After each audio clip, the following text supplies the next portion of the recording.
हाँ जी, 12:01 हो गया, मगर दुबई वालों ने कहा है कि बुर्ज खलीफा पे पाकिस्तान का झंडा नहीं लहराया जाएगा, नहीं नजर आएगा। ये औकात रहेगी हमारी।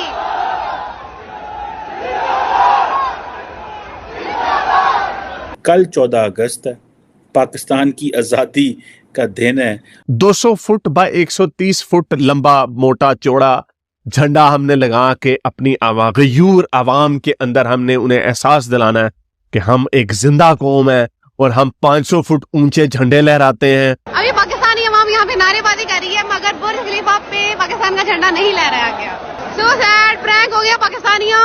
जिस तरह तुम लोग के साथ तुम लोग की कमेंट कर रही है, यही तुम लोग के साथ होना चाहिए। वो चांद पे पहुंचा रहे हैं अपने बंदों को। हमसे यहाँ पे अपने बंदों का इलाज नहीं करवाया जाता, हम मेडिकल टूरिज्म के लिए उनकी भीख मांगते हैं। किसी किसी के पास पैसे हैं, कोई झंडा खरीद रहा है, शायद अगले साल ये झंडे के भी पैसे ना हो, लोगों के पास झंडे के पैसे रह जाएं। इस वक्त हिंदुस्तान अपने नेशनलिज्म के नशे में चूर है। इस वक्त हर हिंदुस्तानी जो है उसके लिए प्राइड है इंडिया जो है। बलोचिस्तान में आज चाइनीज के ऊपर अटैक हुआ है और जिसकी जिम्मेदारी कबूल की है BLA ने। ये जो चीनियों के ऊपर हमला है, इट सिंबलाइज आज आपके, बल्कि चाइनीज एम्बेसी ने बड़ा सख्त एक नोटिस उसका लिखा है और उसमें 4 जो चाइनीज इंजीनियर हैं वो मारे गए हैं खबर के मुताबिक, और 7 के करीब जो पाकिस्तानी हैं वो भी उसमें जिनकी जानें गई हैं। हिंदुस्तान का दोस्त, जिगरी दोस्त, मिलिट्री एलाई बन गया अमेरिका, उसके साथ दोस्ती रख के वो कहते हैं कि हम बैलेंस करना चाहते हैं हमारी फ्रेंडशिप। हर दिल से ये अब आवाज निकल रही है कि हमें छोड़ दो, हमें आजाद कर दो, अल्लाह के वास्ते हमें माफ कर दो। ठीक है, हमें छोड़ दो, हमें आजाद कर दो। ये बात की जा रही है 14 अगस्त की रात को। नमस्कार दोस्तों, अब कहा जा रहा है कि अमेरिका के आने वाले इलेक्शन में प्रेसिडेंट इंडियन ओरिजिन के विवेक रामास्वामी बन सकते हैं। विवेक रामास्वामी अमेरिका के रिपब्लिकन पार्टी के कैंडिडेट हैं। इन्हें लेकर के अब पूरे अमेरिका की आवाम कह रही है कि ट्रम्प के बाद अगर किसी के चांस है अमेरिका का प्रेसिडेंट बनना तो वह सिर्फ विवेक रामास्वामी का ही है, क्योंकि विवेक रामास्वामी यंग बिजनेस पर्सनैलिटी के साथ साथ अमेरिका के नेशनलिस्टिक पॉलिटिशियन हैं, जो कहते हैं कि पहले अमेरिका और अमेरिका में रहने वाले लोगों की बात करेंगे और अमेरिका को वर्ल्ड पावर के स्पॉट पर बरकरार रखेंगे।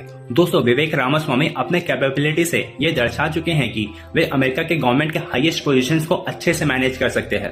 अगर वे प्रेसिडेंट ना भी बने तो वाइस प्रेसिडेंट या फिर फॉरेन मिनिस्टर तो जरूर बनेंगे। वहीं दोस्तों, दूसरी तरफ पाकिस्तान, जिसे अपना उम्मा कहता है और कहता है कि वे उनके ब्रदर देश है, लेकिन दोस्तों वही यूएई ने पाकिस्तान के मुंह पर एक जोरदार लात मारा है। दरअसल दोस्तों, आप सब जानते हैं इंडिपेंडेंस डे में यूएई हर साल भारत का तिरंगा फहराता है बुर्ज खलीफा पर, लेकिन दोस्तों वहीं दूसरी तरफ 14 अगस्त को पाकिस्तान का झंडा नहीं फहराया जाता है।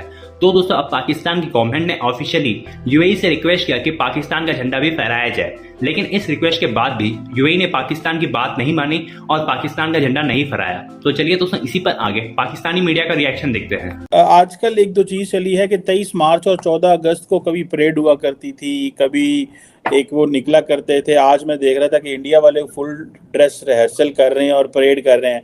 हमने वो परेड और वो सारा कुछ छोड़ दिया है। क्या आप समझते हैं कि फाइनेंशियल प्रेशर है, या जैसे पीटीआई और वो जो फोर्सेस है जिन्होंने फौज को टारगेट करना शुरू कर दिया था, ये उनको जो है वो उसकी वजह से ये की जा रहा है? आपको क्या लगता है, इससे भी जो है वो एक नेशनलिज्म बढ़ती थी, कौमियत बढ़ती थी, लेकिन 23 मार्च को भी नहीं हुई, वाने सदर में एक छोटी सी तकरीब कर ली, और 14 अगस्त को भी नहीं हुई, जबकि इंडिया वाले जो हैं वो तो फुल ड्रेस रिहर्सल कर रहे हैं। और वो इसको कैसे देखते हैं आप?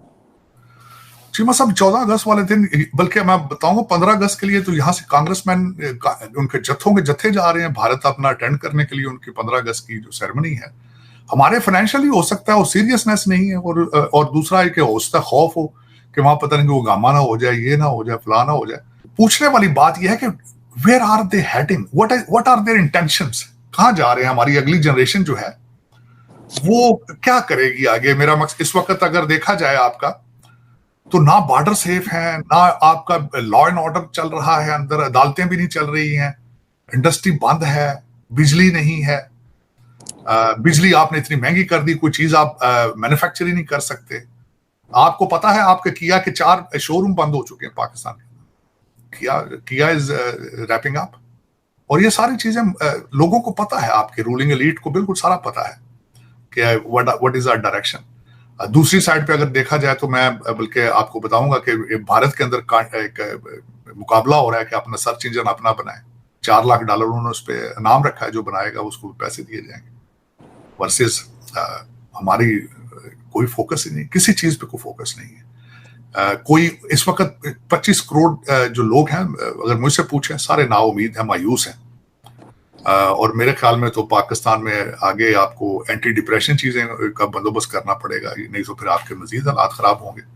जिस टॉपिक पर बात करने वाले हैं वो बेसिकली ये है कि अगर हम यूएस की बात करें तो प्रेसिडेंट की रेस में अमेरिकन जर्नलिस्ट भी, और अमेरिका में जिसका ज्यादा चर्चा है वो है एक इंडियन ओरिजिन के जिनका नाम है विवेक रामास्वामी।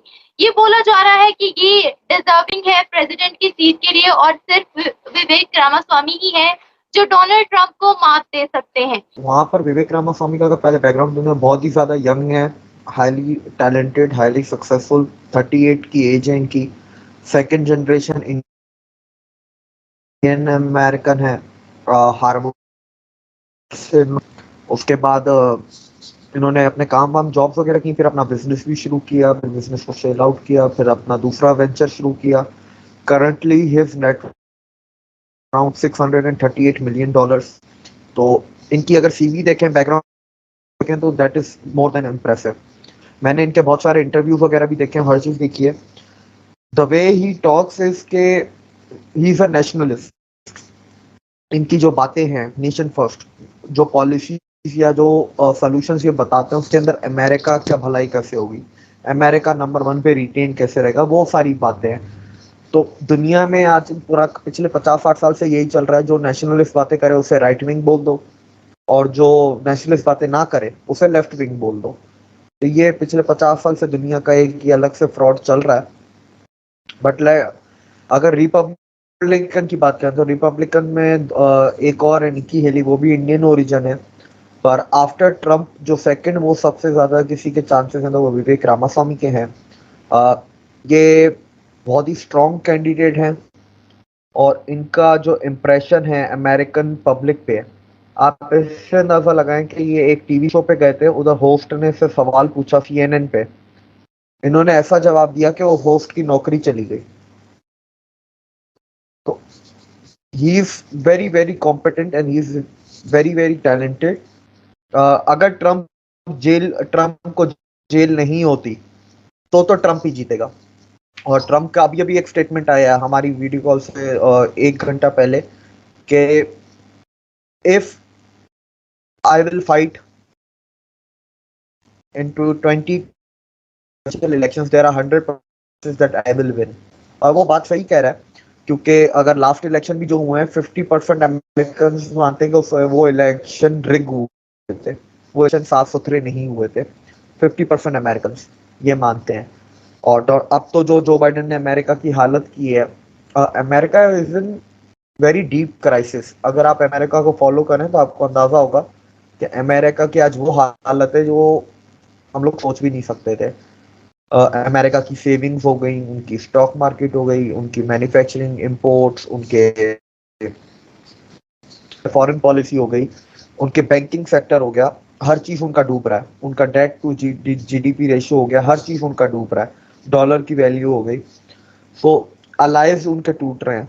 तो ये सबसे बड़ी बात है। उसके बाद उनके इंस्टीट्यूशंस भी अब वीक पड़ गए हैं, जिन इंस्टीट्यूशंस की मदद से अमेरिका पूरी दुनिया पे राज करता है या करता था।